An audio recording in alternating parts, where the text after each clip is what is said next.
On this edition of MU Report, what the City of Huntington is doing to give a voice to the LGBT community. Plus, major pothole problems across the state, how you could be getting money back if your car has been damaged. And a little play goes a long way, how you can rent a puppy on Marshall's campus. MU Report starts now. From the W. Page Pitt School of Journalism and Mass Communications, your home for complete Marshall University news. You're watching MU Report.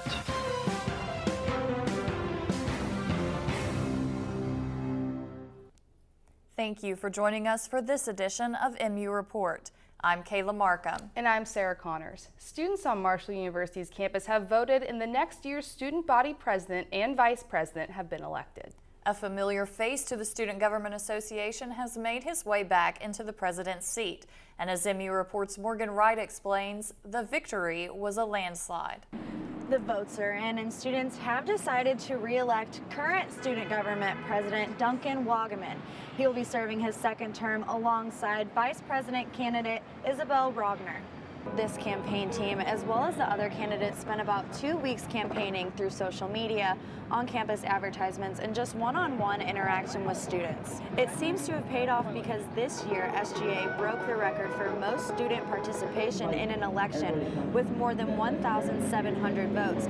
Duncan and Isabel receiving more than 900 of those votes. The support and the appreciation is it's very humbling and it's overwhelming almost. You know, I feel like I'm someone that I'm able to take these moments in, but I've never had anything like this, and it's a very cool moment. Thank you for putting up with us when we were walking in the rain and our umbrellas over your head.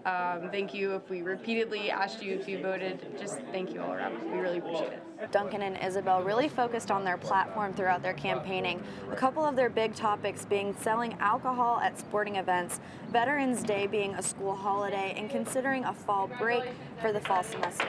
Now the team is focused on what is to come. Duncan and Isabel will be inaugurated into office on April 26th. Morgan Wright, MU Report. The two other presidential candidates, David Oye and Alex Parlock, were elected into the Senate. From student government to West Virginia legislature, right now a bill making its way through the state capitol is causing a lot of controversy, as many claim it was created to allow discrimination in the workplace. MU Report's Haley Wade spoke with students on Marshall's campus about their thoughts on House Bill 2881. The city of Huntington may be taking strides locally to treat everyone equally.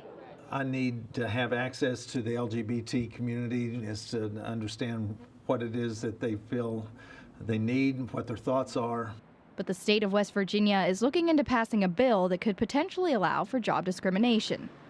The bill would not let counties or cities have non-discrimination laws, leaving only laws at a state level to protect groups such as the elderly along with the LGBT community. Katrina Dix, a graduate assistant at Marshall's LGBT office, says she thinks the bill infringes on people's rights. To me, I feel, it's unconstitutional to pass something like that. And if it even makes it past the circuit court, I'd be surprised. Marshall students seem to have mixed views on the idea behind the bill. It really hinders our culture and doesn't allow for equal opportunity, which is something that everybody's fought for from the very beginning. So. If an elderly person were going for a job in which there was a lot of heavy lifting or a lot of time on their feet, which would be challenging physically, that I don't know they'd be able to give their best work. Laws vary state to state, protecting residents in a variety of situations, including discrimination while searching for jobs and homes. The creation of the bill is said to enact uniformity, but the controversy behind it has created conflicting opinions across the state.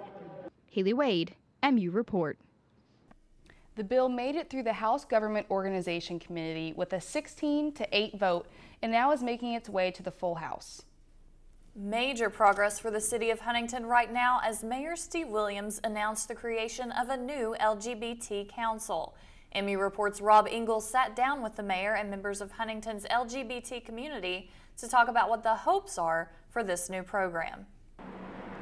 Thanks, guys. Though the House bill may mean a step back for the LGBT community at a state level, the work being done here at City Hall is making sure Huntington takes a step forward.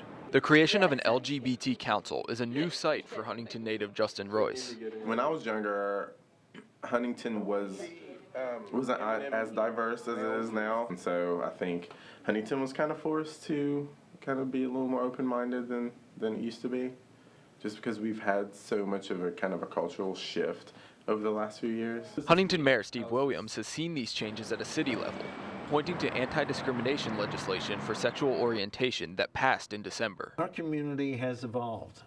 About 8 years ago, that same ordinance was proposed, and there was an uproar within the community. Williams says some of the council members who opposed the legislation then are now fighting for it. What I've learned is that there are some in our community that have had the unfortunate circumstance of feeling the pain of exclusion.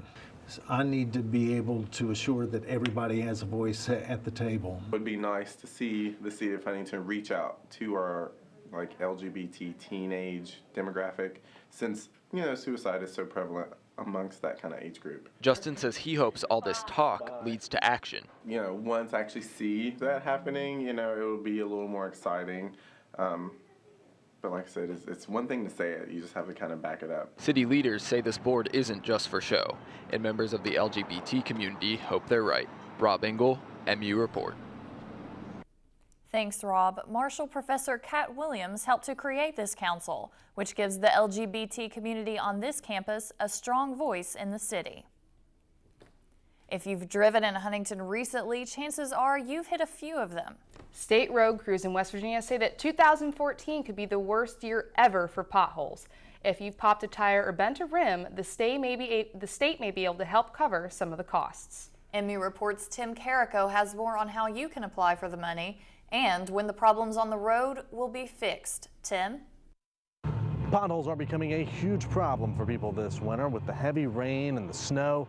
It's not just a problem for the drivers, it's also a problem for the road crews. I talked with Carrie Bly. She's the spokeswoman for the West Virginia Department of Highways.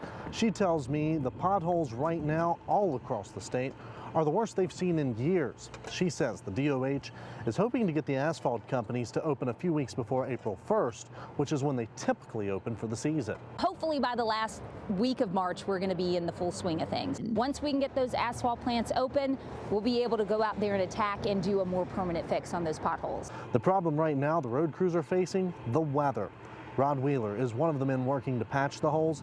He says the repairs right now will only be temporary. Well, permanent is a hot patch we use in the summertime, and it's got a much better bonding in it. It goes in, it stays for a long time. This is basically a temporary patch until we can go back and get to it and do it securely. But there is some good news if you've suffered pothole damage. This year, the state plans on spending more than $700,000 reimbursing drivers affected by the potholes. Now, all you have to do is go to the West Virginia Department of Transportation's website to fill out an application for reimbursement. If you do file a claim with the state, it could take up to 2 years before you're reimbursed. In Huntington, Tim Carrico, MU Report. Bly says the Department of Highways hopes to have permanent patches in place by June. The countdown to commencement is on for graduating seniors, and we're just a month away from graduation. Caps and gowns are flying off the shelf. MU Report's Jesse Starkey spoke with a few soon-to-be graduates about what they plan to do after getting their diploma. Students are saying today is bittersweet as it's countdown to commencement day here at Marshall. Students can come for everything in their one-stop shop for their graduation needs. We have the bookstore here at the end where students can buy alumni gear, pick out their gowns and caps and tassels, everything that they need for graduation. They can even pick out their class rings. The alumni table is even set up at the end for students to sign up for events if they would like to keep up with Marshall in the years to come. They can get their picture taken in their cap and gown, everything basically that they're going to need for Saturday, May 9th. That's kind of bittersweet in a way because it's flew by. I know I've only been here for 3 years, but I've made a lot of memories, and it's kind of sad it's all done. First and foremost, my passion is to travel, so that's what I'm going to do first. I've saved up really hard these last 4 years, so I'm going to go out and I'm going to travel, and I'm just going to see what opportunities come my way. I've talked to several students here, and it seems that they're ambitious and a little bit worried, but pretty confident as they go into the job force. Jesse Starkey, MU Report. Thanks, Jesse. Commencement is scheduled for May 9th at 9 a.m. at the Big Sandy Superstore Arena. The Marshall softball team has been on the road non-stop this season. Nearly 24 games and only one has been at home. Emmy Reports' Gabby Warwick caught up with the team at practice and has more on some standout players. I'm here at Doc Hicks Field, where Herd Softball is taking advantage of the warm weather to get some hours on the field before they start playing at home this weekend. The Herd has already played 21 games this season, traveling all over the East Coast, from Miami, Florida to Greenville, North Carolina. Even without the support of the home crowd, the team hasn't wasted any time in making themselves forerunners. The team has already gone 15-6 on the road so far this season and 2-1 in conference after playing FIU last weekend. During the same series, the Herd scored their 100th win in Conference USA. Individual players have also been stepping up, as sophomore Morgan Zirkle has been named Conference USA Co-Player of the Week for the second time this season. She's also leaving her mark in Marshall history by having the second highest batting average of all time, as well as ranking 7th in stolen bases. Another sophomore breaking into the record books is pitcher Jordan Dixon. She is currently 7th in wins and 5th in strikeouts for the Herd, while in conference she tops the league in both categories. We're very excited. We've been on the road for 5 weeks straight, so it's just awesome to be back at the Dot, and hopefully we can keep this kind of weather around for the weekend. Just to be able to open up a home game against WKU, it's just that little kid feeling that you get when you play softball. First pitch for the Herd against Western Kentucky will be 2 p.m. this Friday. Gabby Warwick, Emmy Report. Thanks, Gabby. Right now, the team has an 18-9 record. Spring is here. That means more and more people will be hitting the road on bikes instead of cars. Emmy Reports' Mason Haynes takes us to a Huntington institution in the world of cycling and introduces us to Jeff of Jeff's Bike Shop, who got into the bike business before most college students were even born. Jeff Joyce cycled miles around the world, and here in Huntington, he tunes up bikes for a living.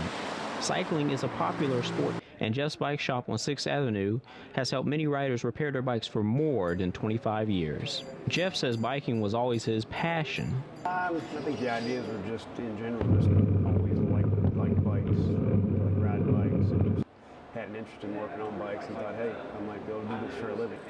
Zane Joy is one of the employees at Jeff's Bike Shop. He says that every bike repair can be different.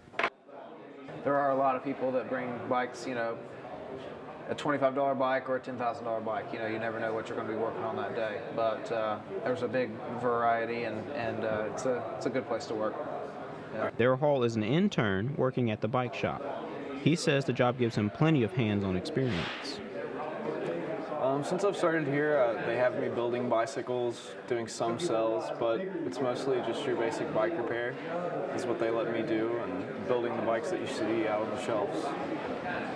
Did you know that your tires are actually one of the most important parts of a bike? You have to have an air pump handy in case you need to reinflate them. Mason Haynes, Emmy Report. Thanks, Mason. Jeff's Bike Shop sells bikes, but they also do maintenance if your bike needs a tune-up. If you're an avid biker or just looking to get into the sport, keep an eye on the Huntington community calendar. When the weather warms up, the city hosts large critical mass bike races through town that start at Ritter Park. Students on campus are getting some much-needed stress relief after midterms. I think they call this puppy therapy. $1 gives you 5 minutes with one of these little guys to play, or walk, or just cuddle. It was all part of the Ronald McDonald House campaign ran by the students in the public relations program. All the money raised went to Huntington's Ronald McDonald House. I thought about bringing my dog to campus myself, but I just thought it looked like way too much fun. Yeah, I think one of the biggest parts I miss about being home is like coming home to a dog that's just really excited to see you. It just makes your whole day better. Well, that's all we have for this edition of Emmy Report. Don't forget to follow us on Facebook to see what we're working on every day. Have a great week.